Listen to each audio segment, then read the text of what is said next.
Welcome, everyone, to today's iNACOL Teacher Talk webinar. My name is Natalie Abel, and I lead iNACOL's communications efforts, and I am both honored and humbled to have Paula Barr as our expert teacher presenting tonight. Paula, who's a second grade teacher with Quail Run Schools and Lawrence Public Schools, was recently honored as the 2015 iNACOL Blended Online Learning Teacher of the Year at the iNACOL Symposium back in November. And today, she's going to share with us her perspective on how blended and online learning improves student engagement, how it provides for greater personalization in the classroom, and how a veteran classroom teacher such as herself has adapted to a new teaching and learning environment. So she's going to share successes and challenges she's encountered along the way, and we will wrap up the webinar with a Q&A session at the end. So I encourage you to use the chat box in the lower left-hand corner of the screen to introduce yourself, say where you're from, and pose questions. Also, if you'd like to share what you're learning with your professional learning networks on Twitter, you can use hashtag Paula Barr. And with that, thank you for attending this evening, and I will turn it over to Paula. Thank you. Good evening. Can you hear me okay?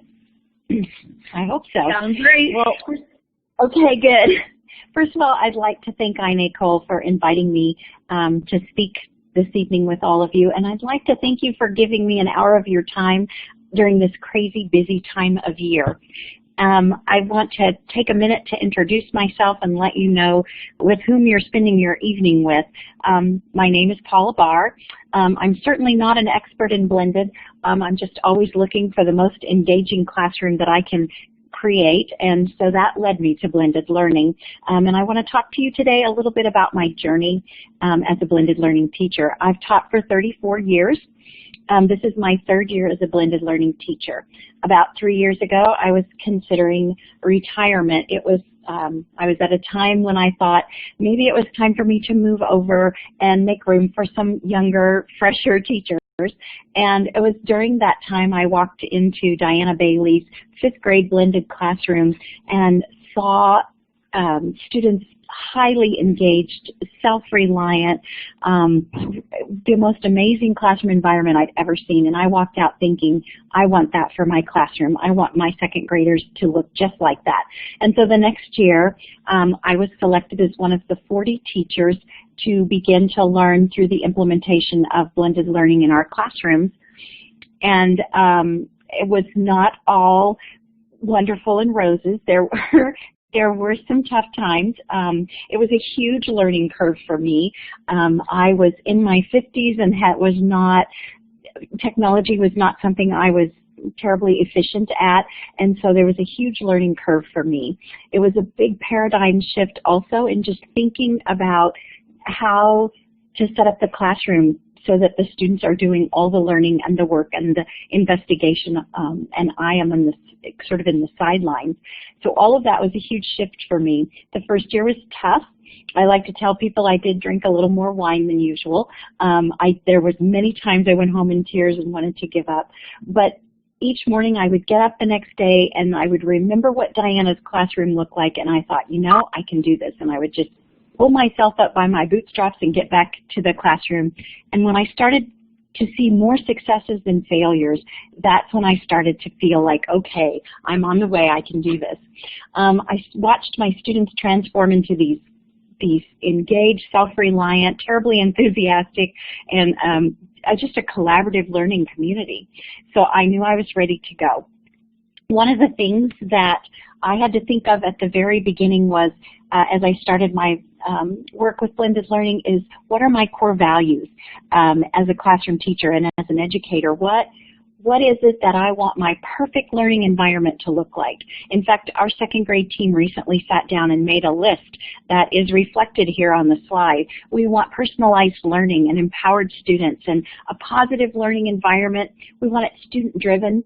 We want growth mindset to be a very important part of what we're doing, high engagement and flexible space and time in their learning. And then we want our students to develop a passion for discovery and investigation. So before we make any decisions as a team, we always come back to these core values. This was very helpful, and it might be something that you find helpful too, is to just sit down and think about what are your core values and how are you going to set your classroom up to go ahead and meet those values, but be a place that's great for kids. I'd like to talk a little bit about what I call my brand of Blended. It's actually my district's brand of Blended. I am not an expert. I feel like the experts are those great minds at the Christensen Institute, and I've put the web link here so that if you want to explore on your own, you can. But as a district, we considered what our needs were and what the needs of our students in our situation were. And these are some of the questions that we asked ourselves. You know, how to provide that flexible learning space with the funds that were available, how to increase student engagement, and what tech to choose. And we purposely did not go one-to-one, which I will talk about here in just a little while. We needed to find a reliable management system, and we chose Blackboard. Whether to purchase a published course master or to create our own was another question that we had, and I will talk about all of these in a little while. What effective professional development was going to look like, how to communicate about blended learning with our parents and our community, and how to initiate and maintain that paradigm shift from a traditional to a blended environment. All of those were questions that we thought about. We are a district of 900 certified educators and 11,000 students. We looked at Christensen and Horn's work. We read John Bergman and Aaron Sand's book, Flip Your Classroom. We had great leadership. Our assistant superintendents, Adam Holden and Angelique Nedved, started this with 8 teachers, K through 12, who jumped in and then extended it to 40 the second year, 80 the third, and this year we have 120 teachers, K through 12, who are blending. So why blend? I'm not really going to talk about this slide, but the things in this slide are what made me think that it was maybe time for me to have a change in the traditional classroom setup. Was I worried about those kiddos that I always had to pull along, and they had holes in their learning because I was moving too fast for them. I was teaching a universal lesson designed for the middle, and then those students who needed a challenge were often bored, and they often were having behaviors because they were not engaged in what was happening in the classroom. It was a teacher-directed lesson where I did all the work and all the talking, and they did all the sitting. The teacher controlled me. I was the teacher and controlled that learning environment, kind of a one-size-fits-all. And I did differentiate. I have always been an innovative teacher and had things going on in the classroom, but I felt like the basic traditional setup was what was happening, and that needed to change. So I made a shift, and making the shift was both something that was physical as well as mental. So the first thing in my shift was the classroom. I needed to slim down, not me personally, but my space, the files, the extra garage sale furniture that was hanging out in my classroom. I got rid of 3 4-drawer file cabinets that were full of files that I hadn't even looked at in 20 years. Why was I keeping them? I don't know. I got rid of all the me-pleasing, Pinterest-inspired decorations in my room, decorations that were interesting to me, but made it my space and not their space. I got rid of my desk and all the stuff that was around my desk, and my desk took up a good quarter of the classroom and all my stuff. I redesigned the space to be streamlined, clean, flexible, and it was designed for the students, not for me. The second paradigm shift that occurred was a mental one. And you see a picture in the slide of some kids in the pool, because my favorite way to tell how I made the shift from a traditional classroom to a blended learning classroom is I talk about in a traditional classroom, I was the vessel of all the knowledge. I stood in front of the classroom and I decided what the students were going to learn, how they were going to learn it, I poured all that knowledge into my little sponges, but I made all the decisions for them. As a blended learning teacher, I simply take my sponges and toss them in the pool. And some of those little guys are going to get together with friends and they're going to build a raft to get to the other side. And the other side is our Common Core, our state Common Core standards. And so some of those kiddos are going to have water wings and they're going to need me to get to the other side. Some of those kids are going to swim across the pool, get out, and go on to the next pool. And some are going to get out and walk clear around because they found their own path to the goals that we're reaching. That shift had to happen in my mind before I could become a blended learning teacher. I had to now think, how am I going to design their day so that they're doing all the work, so that they're the ones who are investigating and learning and doing the work and not me, and that they're no longer passive. I had to think, how am I going to give them the freedom to demonstrate their learning to me? And what is homework going to look like? I want authentic homework, not just papers of practice.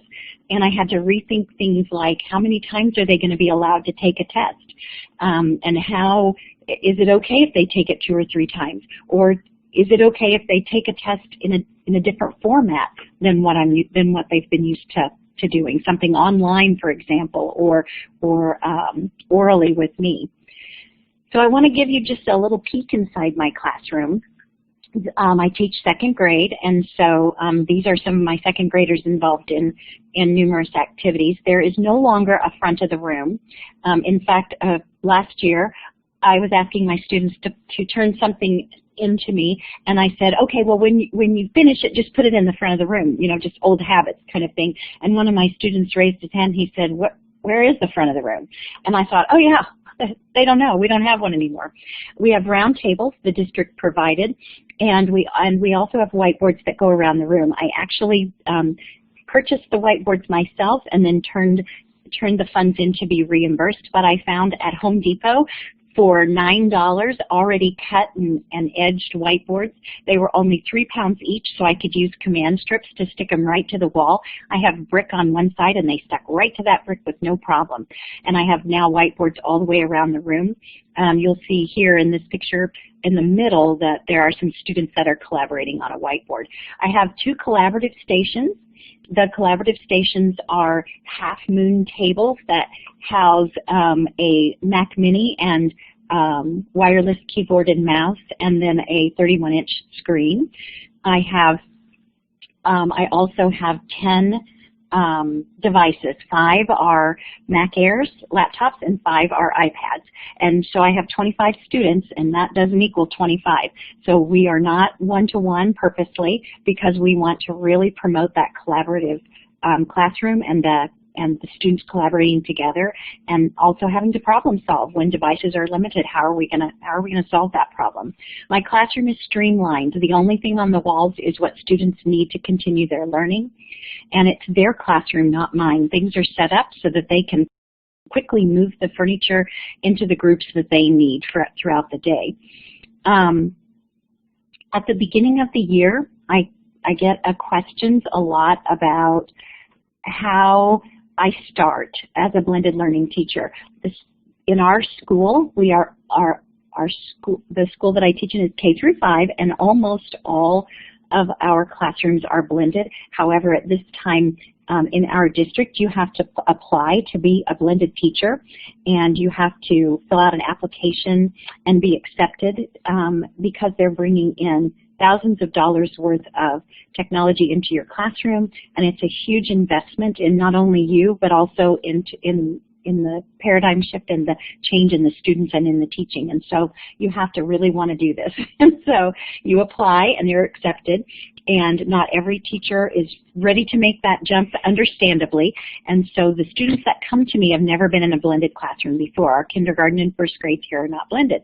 And so when they come to me, there's a lot of training that has to take place before I just hand them a device and say, okay, go for it.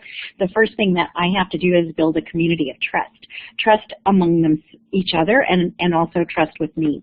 And I have to build collaborative skills. I don't know about you, but my kiddos do not come to me knowing how to collaborate effectively. And so I have to have lots of opportunities for them in that first 6 to 8 weeks before I put any tech in their hands, just to know how to collaborate.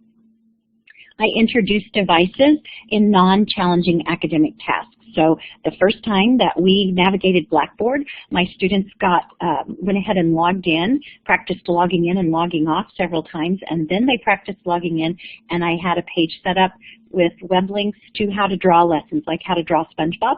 And so it wasn't terribly challenging academically, but that lowered their level of concern so that they could learn what I wanted them to learn, which was to navigate Blackboard. I introduced devices in pairs and small groups. And I give them time to do a little playing as well with those devices, because if we can get that playing out of the way, and it also is a great way for them to investigate what the devices do and what they can do, then when it's time for serious work, I know that I can count on them for that. One of the things that really helped was troubleshooting charts. You see one here on the slides that is titled I Can't Hear. When I first started blending, a lot of those questions had to do with tech. I can't hear, or I just logged in and nothing happened. What am I going to do?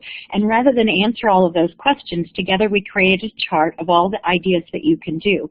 Now when they come to me and they say, I can't hear, I say, what have you already tried? Which things on the chart have you already gone through?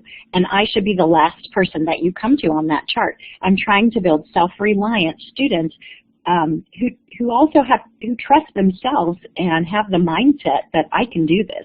And so in order to do that, I have to give them the opportunities to go ahead and figure things out for themselves. And then we also had to build, as I said at the beginning, lots of trust in the classroom so that it's okay to fail, and it's okay to make mistakes, and that's okay. That's part of our daily lives.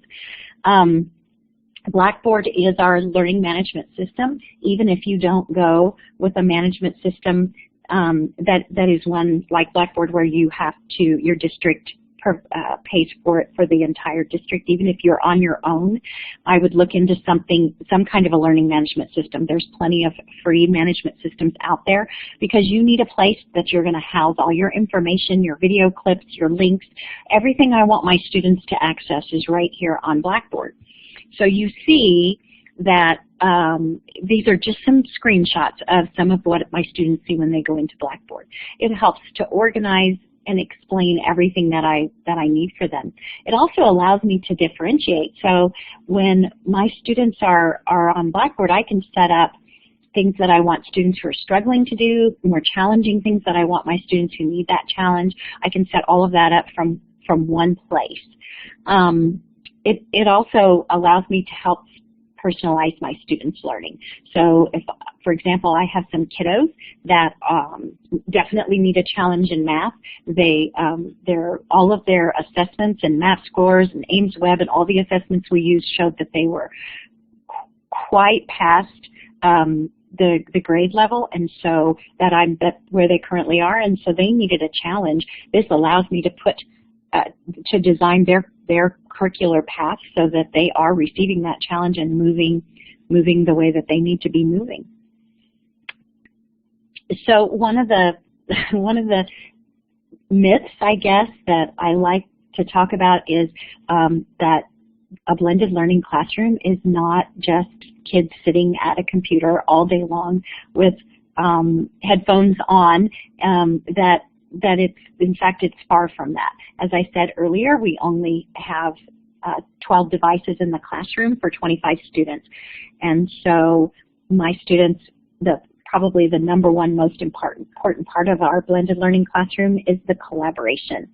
That the investigations and the discovery happen all day long, as you see in these pictures. That they are online, and they are using our learning management system, and they are gaining their information that way, and they're listening to videos that I have made so that I can be 10 teachers in the room. If my kiddos who don't need to have me teach the lesson can learn it through a video and through their collaborative group, that frees me up to meet with those kiddos who really do need that direct instruction from me in a small group. And so I love being able to do that. And I also love that I am in the mix with my students all day long as they are on Blackboard, or as they are working in their collaborative groups or doing the types of investigations that you're seeing here.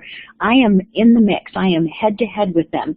I am no longer just standing in front of the classroom delivering information. I'm now with them, learning with them, and also listening to the strategies that they're using and listening to them talk about how they're figuring things out. I get more information just being in the mix with them all day long than I ever got from any of the tests that I gave and the assessments that I gave. Not that those assessments are not important. I understand the need for data, but the information about how they're learning that I get just sitting next to them all day long, to me, is much more valuable in planning their next path, and also much more valuable in assessing what their needs are. So I'm going to talk a little bit about this, and then I want to talk to you a little bit about how I got parents kind of educated and also involved in what we were doing. So some of the shifts that I had to overcome, and then what helped the most, I think people that I talk to tell me this really helps them as they're getting started. The first thing I had to do was to let go of control. I know this is hard. We're teachers. We don't want to give up the control of designing the lessons and delivering the information, and let the students be in control of designing their own learning path. I understand that's hard.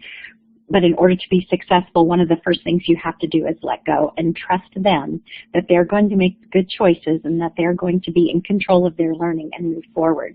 Once you let go, you empower them, and then they will give back to you more than you ever expected from them. The next thing really, truly, is getting rid of all that stuff. And I know that's super hard because that's your stuff and that's your classroom. It's your personal space. But think about that for just a minute. Is it really your space, or is it your student's space? And so think about, what can I get rid of that allows more fluid movement? And if it's files and things that I haven't used in forever, then get rid of it. Technology. For me, that was a huge shift. I had so much learning to do. And what ended up happening was I just trusted my students to help me. So in other words, if I didn't know how to connect Apple TV, one of them did. If I couldn't figure something out on one of the Mac Airs, they always could figure it out and then just teach me. And so I learned right along with them. Allowing your students to move ahead and slow way down. That's hard because there's all those questions. What if I let them go too far? Then what happens to them next year? What if I let them slow so far down that they go on to the next grade level and haven't completed everything? Those are all things that I had to consider as well. So one of the things that I did in considering those, one of the things that helped me the most was transparency. Transparency with my students and also with my colleagues. As a first-year blender, I failed a lot. And so when I would fail, rather than try to hide it and recover, I would just say to my students, oh man, that was terrible, wasn't it? Wasn't that the worst lesson ever? Or boy, wasn't this the worst day? Tech was down and everything was terrible. And the kids would laugh along with me, and we would say, okay, plan B, or how are we going to do it different next time? And I would invite them in the problem-solving process. And I let them watch me fail and let them realize that, hey, everybody fails. Everybody is going to make mistakes, and that's okay. And what happened was, as I modeled for them that you don't throw yourself in the corner and cry, although I may have wanted to a few times, or you don't, just take your ball and go home. What you do is you stick with it and you stay in there and you work through it. And it's okay to make mistakes because you learn from them. I was also very transparent with my colleagues. When I had a rough day, I went to a few other colleagues and shared, oh man, this is harder than I thought, or I'm really struggling with this. And at the same time, when I had successes, I shared that as well. So letting them watch me fail was probably one of the the strongest things that helped to have them join me as a blended learning teacher. When they watched me fail and then watched how I handled it with grace and then came back and demonstrated the whatever I needed to pull myself together and come back in and keep doing it. When they saw that, they thought, okay, I can do this too. That grit of sticking with it is really important. The question about allowing students to move forward and to slow down, a couple of years ago, I had students who were quite behind, and so I had them slow way down to fill in those holes that we all know exist when we pull them along too quickly. And because I slowed them down, in this particular area was math, and they were going to be going on to third grade and not have been exposed to the final unit, one whole unit of the math curriculum. And so I went to the third grade teachers and I said, okay, here's the deal. I slowed them down and I made sure they really knew what was going on, and I guarantee you that boy, units 1 through 6, they know their stuff. They can do this. There are no holes, but they will have had no exposure to this unit 7. And all three of the third grade teachers said, oh, no problem. We would much rather have them with this strong understanding of most of the curriculum, and we'll catch them up on the rest. And so it worked out very well. As far as students moving ahead, again, the students were leaving my classroom and going to non-blended classrooms in the first couple of years, and I would go to the teachers and talk to them and say, I've got kiddos who are working 2 and 3 years above grade level, because that's where they are. They have completed all the curriculum and they moved on through the Kansas Career and College Ready standards. And so I said, so I'm sending them to you, and they will have not only had depth at what they're doing and rigor at what they're doing, but they're also moving at a faster pace. And it scared them a little bit, first of all, because they were not blended. So I offered to put some things on Blackboard for them to get started, and then once those kiddos got started, they could pretty much design their own curriculum and use online Khan Academy and Learn Zillion to help them move forward.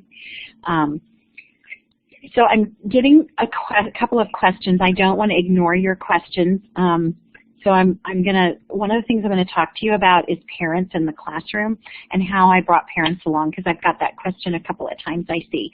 So the first thing that I did as a first-year blended teacher was I just sort of said, this is new. I can't give you all the information until I've kind of got my feet wet, but I'll get back to you. And I was really honest with them and said, it's not that I don't know what I'm doing, but this is new for me too.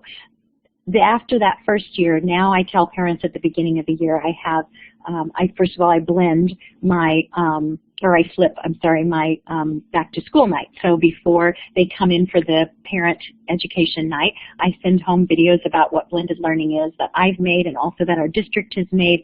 I give them information. I send all this home to them and let them browse what blended learning is before they come. I talk briefly about blended learning, but then I just open it up. What are your questions? So that gives them an opportunity to ask me all the questions that they have, and they always ask a lot of the same questions. How will you know that my child is learning? How are you going to know what they're ready for next? If everybody's on a different page, how are you going to manage all of that? You know, so I get all of those questions and I answer them through the experience I've had in the last 3 years. The next thing I do that's super powerful is I invite parents in. So for example, and I always wait until about this time of the year when my students are comfortable themselves as blenders and when we are more of a gelled learning community. And I have one day a week that I call open to parents. And so last year it was open Wednesday. And so you could come. This year it's open Tuesday. It doesn't matter the day that you choose. But during that time, I tell parents they can drop in any time during that day.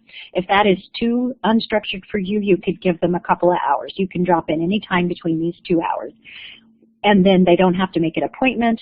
They sign in at the office and come on down. And what is great about this is they walk in the room and they get to see the engagement that you experience every day. They get to see students who are highly motivated and who are learning and excited about their learning. They get to see all of this for themselves. The first few times they come, like the very first open Wednesday that I had like 12 parents all at once show up. Was it distracting? A little bit. But you know what? That's okay, because it's just that one time usually, and then after that it trickles down. They just need to feel that satisfaction that, oh, okay, you're not ruining my child, everything's fine. And so they come in, and then after that I would have parents that would just sometimes come every week, and sometimes they would just come once a month or drop in on their lunch hour. And the great part about it is I would say to them, you know, just pull up a chair, sit down next to your kiddo, ask them what they're doing, figure out how you can help them. And before long, you know, in a collaborative group, all the kid heads are together, you know, as they're talking and working. But when parents started to join, I noticed as I stepped back and watched that not only are the kid heads in the middle, but so are the parent heads. And they're all engaged, and I would hear parents say, oh, I tell you what, I'll Google this and look up this information while you guys do this. And pretty soon they were just part of the investigation that was going on in the classroom or with that particular group. Another thing that happened is I had a parent once that came in and said, I really just want to watch. I don't want to help. And I said, okay, good luck with that. You can stand over here and watch. But I said the students in this classroom are very used to using every resource available to them, and you're an adult, so they will see you as a resource. And sure enough, she had not stood there longer than probably about 30 seconds when here came a little Maddie and grabbed her by the hand and dragged her back to the table and got her started working with her. So that was very powerful. And parents would talk to each other in the classroom. Wow, can you believe this? Look how engaged everyone is. And they would leave with these smiles on their faces, and they would send me these emails about, oh, what a wonderful experience this was. And they became my greatest advocates for blended learning, and they educated each other. And so that really helped a great deal. Some of the questions that I get when I talk with teachers in our district and people about blended learning, a lot of the questions that I get from colleagues are, first of all, how do you plan for a blended learning classroom? Because it is very different. The first thing that I do when I'm beginning a unit of study is I think, well, first I get my team together, because I am lucky enough this year that I have 3 fabulous teachers to teach with. They are all new to education and new to blending, so I'm having the time of my life with them. But we get together and we say, okay, first, number one, what are our common core goals? What is it that the Kansas Career and College Ready standards tell us that we need to do? So we always start with the standards. The next thing we do is we think, what do I need to do to make the information available for students, but I'm not giving it? Now, that doesn't mean I never teach a direct lesson to my students. I absolutely do. Off and on throughout the day, I teach many, many lessons, maybe 15 to 20-minute mini lessons all throughout the day. I'm still providing direct instruction, definitely to small groups when it's needed. But the difference is that I'm not standing up in front of the classroom all day long talking. So now I have to, because that's the case, I have to figure out how I'm going to get that information on Blackboard so that my students have access to it. And so I make videos myself. I love the app Explain Everything. That's my favorite way to make a video, because just like talking to you today, I don't have to look pretty. Believe me, I don't. After 2 days before holiday break and spending all day with grade 2 kids, I may not be looking really great right now. And when I make those videos, I make them at home sometimes. And so in my jammies with my feet up, and nobody can see my face. And I make the video. It's like a interactive whiteboard. And then I upload those videos to Blackboard, and the students have access to them right away. You can also use, there are so many video making tools out there, just tons. Screencast-O-Matic. I mean, I could just give you tons of ideas there, but you can also just Google and find those on your own. So then I have to decide how I'm going to put the information on, and it's not always me making a video. Sometimes I have them read, because, you know, I'm wanting my students to be engaged in authentic reading and writing. So a lot of times I put the information on Blackboard and I just rewrite it in second grade speak. However, my students are so tech savvy that they very quickly learned that with Mac products, Apple products, they can highlight the text, right-click, and click speech, and it reads it to them. And that's absolutely okay if that's the way you need to access the information. How time-consuming is planning? I just got a question the other day. Do you plan, is your time do you spend less time planning now? Well, that would be wonderful, but I'm new enough still to Blended that no. And one of the questions, or one of the things that I talked about earlier was that our district decided was, well, were we going to buy a course that is already, you know, a published course that's for sale, that's already put together, or were we going to design our own course masters? Well, we decided as teachers, those of us who were piloting the Blended, that we wanted to design our own course masters, understanding that it would be a lot of work, and share them within our district with each other. And so that's what we do. And so we design everything ourselves based on the needs of our students and based on the needs of our population and what our specific students each year need. So what I move from last year's course into this year's course changes according to what the needs of those students are. So so yes, the answer is it is time consuming, but it's different. In other words, I'm not grading papers anymore. I'm not bringing home stacks of work to look at like I was before, but I am, when I'm at home, I'm on Blackboard, or if I have planning time with my teammates, we're all on Blackboard. Our district has done a lovely thing to help us with that. They provide us 4 days a year. All Blended teachers are allowed to come to 4 days of professional learning a year. The professional learning is awesome. Here's what it looks like. First of all, it's blended, of course. So you come in, and it starts off the morning. It could be any Tuesday all year long. So you may be coming with high school teachers, middle school teachers. I may be coming with a mix of teachers, which is very helpful. Then we all sit together, and the first thing that we do is our TOSAs, which are our teachers on special assignment. They have designed a learning path for us so that we are always extending our learning about blended learning, mindset, flipping, all of the tools that we need to be excellent blended learning teachers. They are providing for us in the professional development, and we do that all morning. Then we take a lunch break, and this is the really cool part, they give us the rest of the afternoon to work with our colleagues and build on Blackboard and collaborate ourselves. And there have been times I have sat with even high school and middle school teachers, because they're doing something that, although my students are at a much lower level, that I can really listen to them and talk with them and take from them things that I can put in the classroom, especially in the more areas of more challenging and authentic challenging curriculum for my kids. So that is a gift that is very worth it. If you are someone who is in charge of PD, consider that, because it's very helpful. Then the other thing, it is time consuming. We do have to plan together, but my team and I have figured out on Blackboard that we can divide that work up.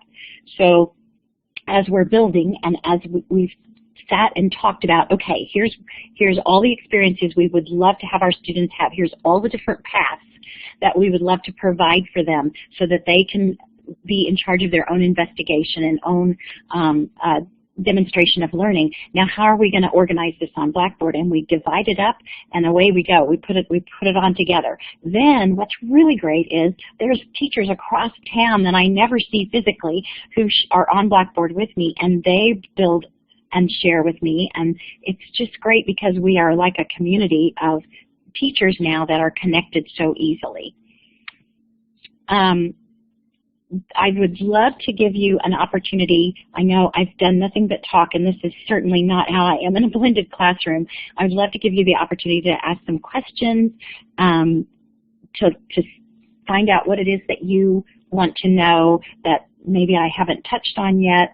So if you want to maybe start asking some questions. I don't know, Susan, if you want to moderate that, or if they just want to come. Happy to moderate it. No, that would be great. Paula, awesome. Thank you for such fantastic information, and given everything on your plate right now, all of your energy and willingness to collaborate and open up these ideas. So there are about 6 questions that I'm going to go back and key up. Some of it you've touched on a little bit. Some are a little bit deeper. So let me go ahead and get started. The first question, very interesting. Ms. Vargas asks, do you have a genius hour moment at your school, and she describes this as giving the students a moment to do research on a topic of their choice, like once a week or for an hour. They do an exhibition or a presentation of their findings. So they're doing original research of a topic that's of interest to them, giving them some time to dig in on their own on this discovery. Yes, in my classroom we call that iTime. We write it on, when I write it for the kids to see, we use a little I like an iPad and iMac, and we call it iTime. And iTime is, of course, their favorite time because they are totally in charge of their investigation, and they're totally in charge of the path their investigation takes them, how they're going to complete a project or the investigation, and also they're in charge of how they're going to share that with the class or with me or sometimes other classes or the principal or the 5th grade down the hall. So iTime is very popular. In fact, school starts here.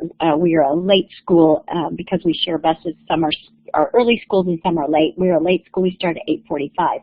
I get here at 7:30, and I have students who are coming in already at 8 o'clock saying, can I come in and go ahead and get started on iTime, or can I go ahead and get started on Blackboard and finish my assignments early so I can do iTime this afternoon. So absolutely, I love the concept of Genius Hour just as well, but it's that has been very inspiring to my students. You know, I think the thing that I love the most about blended learning is the engagement.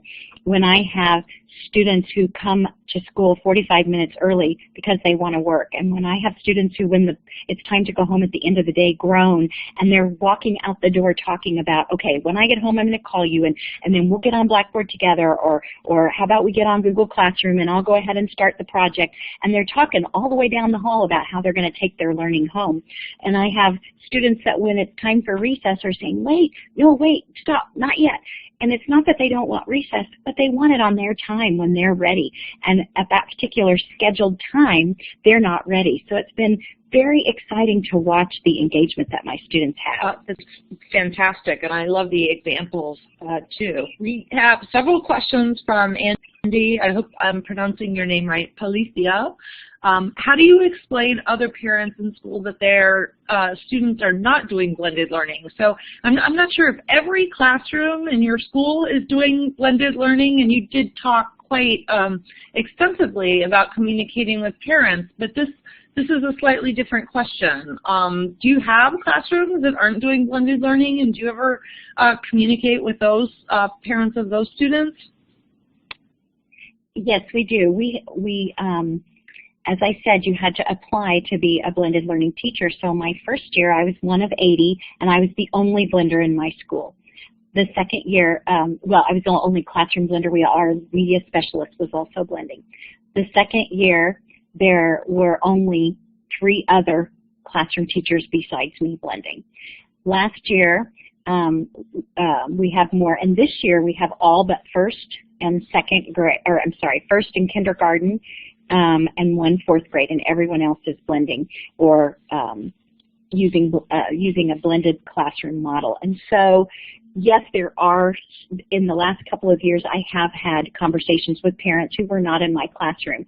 And those are hard conversations to have, because when parents are in the classroom and they see the level of engagement and they see the growth their students are having, and my MAP scores reflected that growth, and I had huge growth on MAP scores and Ames Web, and so they're seeing this growth and they're talking about it in the community, and absolutely it puts some healthy pressure on the school district and on other teachers, because parents want this for their students, and absolutely I can see why.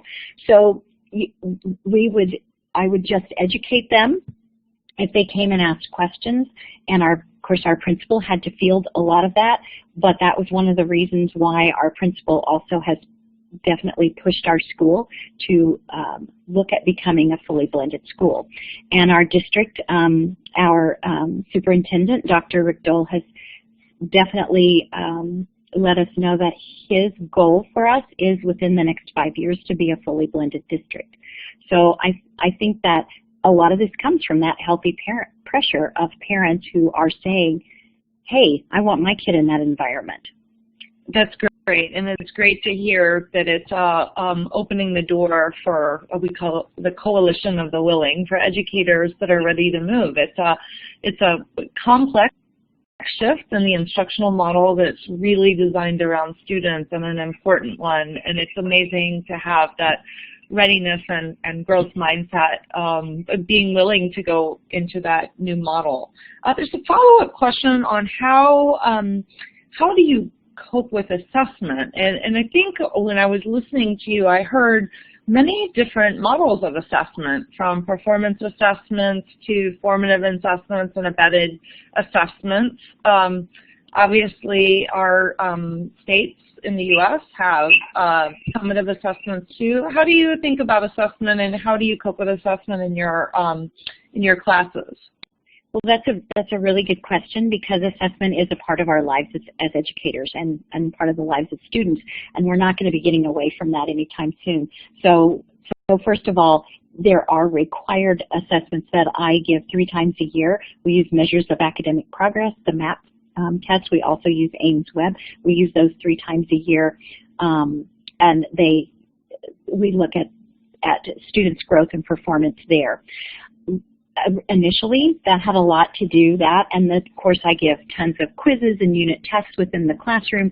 So for example, a kiddo who's in math and they're working on unit 3, lesson 4, before that kiddo can move on to unit 3, lesson 5, I have a quick quiz on Blackboard he has to take, and I have expectations of 90% or higher before you can move on. I do set very high expectations for my students because they have the opportunity to go back and relearn, or they have so many opportunities to help each other and to ask for a student to reteach or me to reteach. So because of that, I do hold them to very high standards.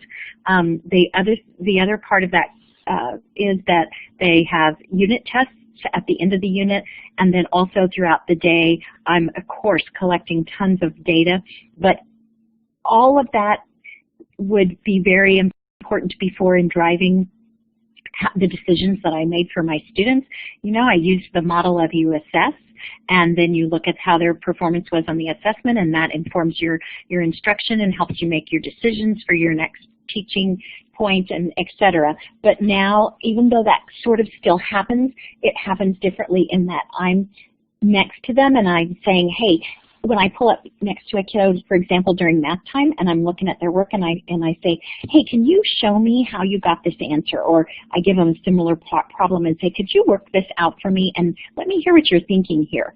And so, wow, when I sit and listen, have the time now to listen to them work through those problems one-on-one, and I get to hear their strategies, that really informs my instruction so much more, because I can say right there as I listen to them, I'm thinking in my mind, oh, yikes, we need to add this or that, or this kiddo needs to have a mini lesson with me, or I need to pull a group tomorrow and address this issue, or hey, this kiddo has it, he's ready to move on, he's doing great. You know, so it really informs the way that I help them learn to design their path.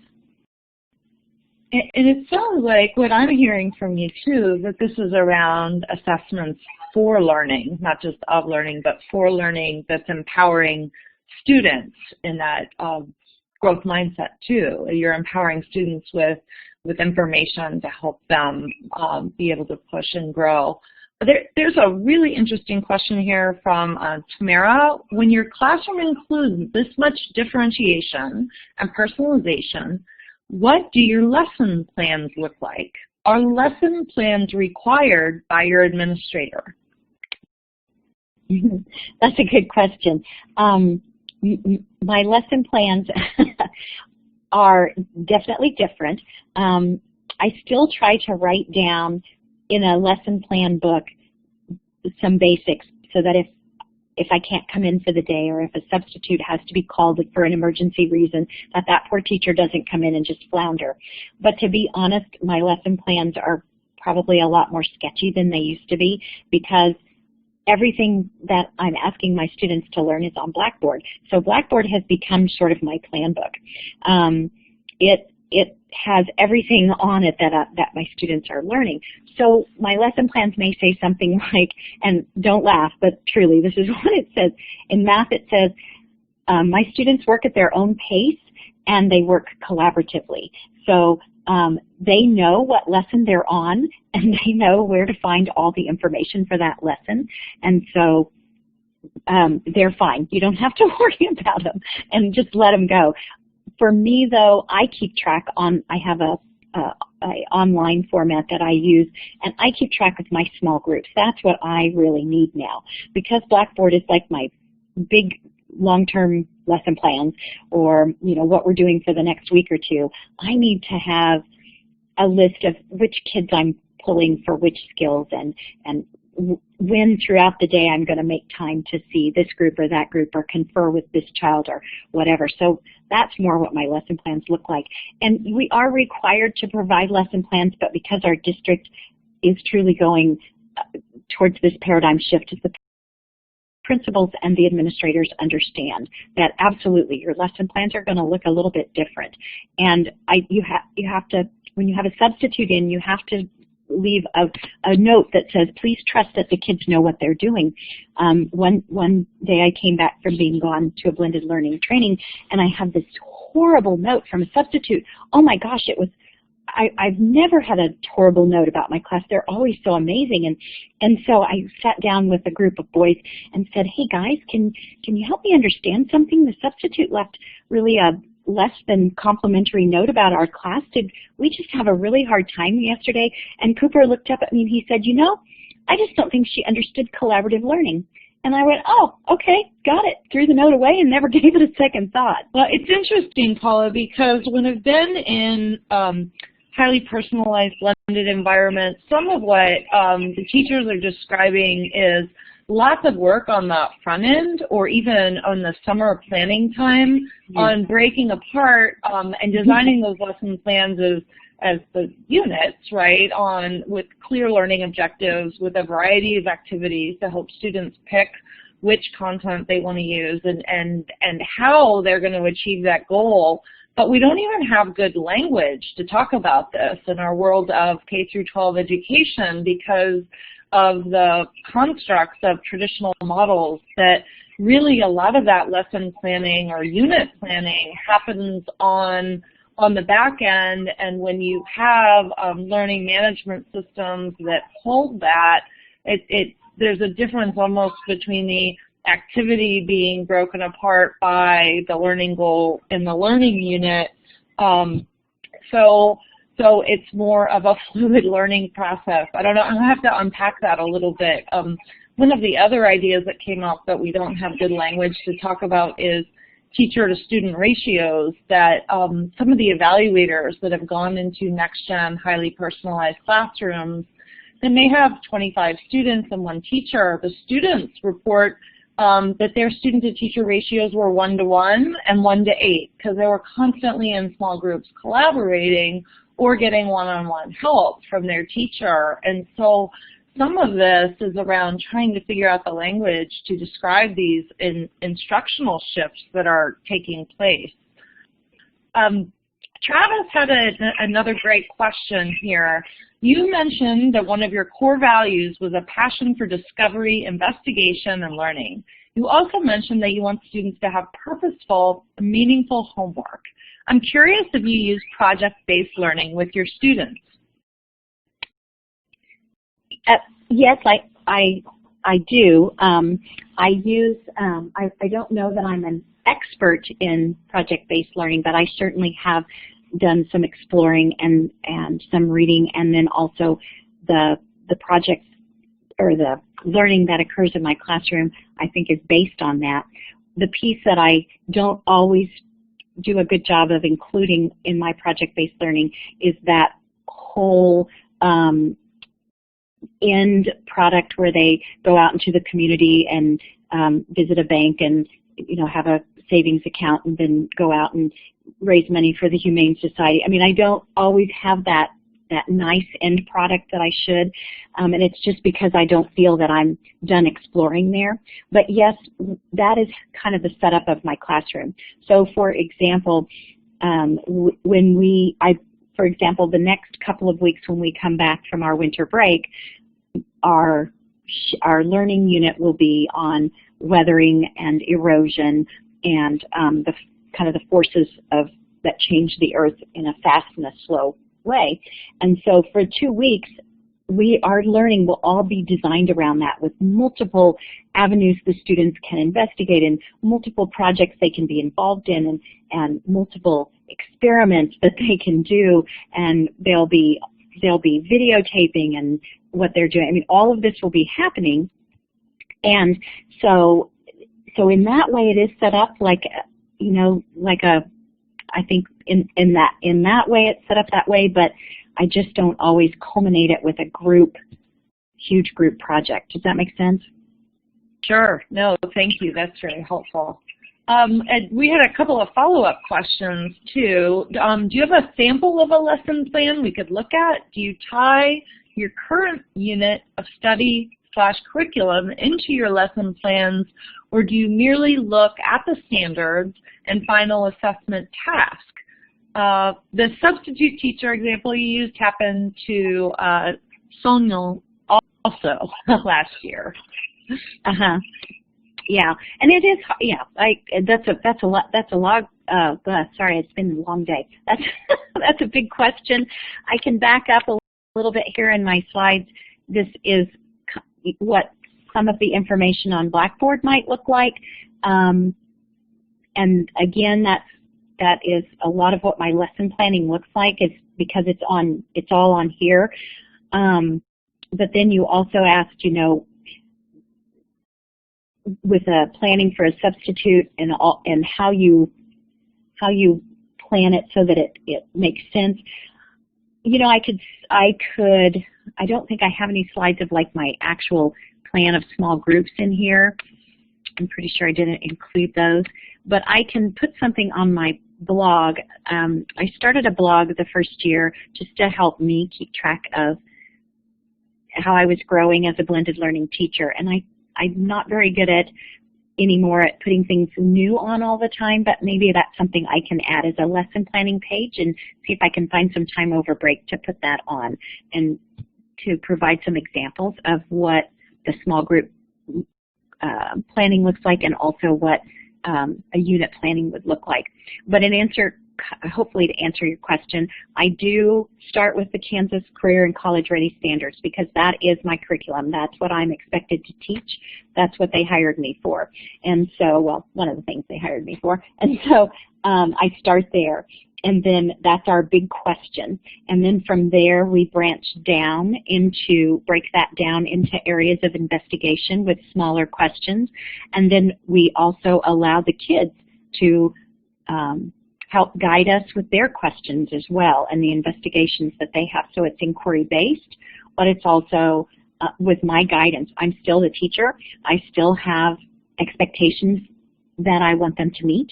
And so although they have a lot of choice, it is under the umbrella of my guidance and my supervision, I guess. Great. I don't know if that answered your question. And you can also find, I tried to put a slide on here of some of the places online that I might have things. You can check there as well. Great. Thank you, Paula. I think you did a beautiful job answering that question, and maybe we can help collect some of these questions. This webinar is archived, and go back and even help draft a blog that you can post, and we can co-post a follow-up on some of these important resources. If we have time for one last question, we've got 3 minutes left. So this is a quick one. It's a great discussion today. Ms. Vargas asks, do you have a plan B, which doesn't include the use of technology? Always, always. Boy, does that happen, because I don't know about you, but there will be days when connectivity is really bad or devices go down, the web goes down. Absolutely. And it is harder, because I'm telling you, as you know, if you have your videos online and then the kids can no longer access them, you're like, oh, man. And so one of my kids do laugh at me all the time because something will go wrong, and they'll say, okay, so like what plan are we on now? E, F, G? We have plan A through Z, and all the time, and that has happened. And what we do is I say, okay guys, technology is down. We have, all of you are in 9 different places in math, so how are we going to solve this today? And you know what? They come up with some great ideas. I have kids who will say, well, I did this lesson yesterday, so I can take this group and teach them, or well, we're working on this lesson over here, but we think we can figure it out on our own, and you would be surprised. And you know, it happens, and you just forge forward and go ahead and investigate the best that you can. And we do still have a library that has books. And so when tech is down, we invade the library and take out as many books back to the classroom as we need to continue our investigations. Thankfully, it's not every day, but it does happen. Well, thank you so much, and thankfully today our technology worked for us. It's happened to all of us at inopportune moments. So from the bottom of my heart, and happy holidays to everybody. Thank you, Paula Barr, Teacher of the Year for iNACOL 2015, for your time, your commitment, everything you're doing for your students and kiddos, and for all of us, for your willingness to share and inspire us. So thank you so much. Thanks everyone for joining us today, and we will reconvene after the new year. Thank you. Bye-bye, everyone.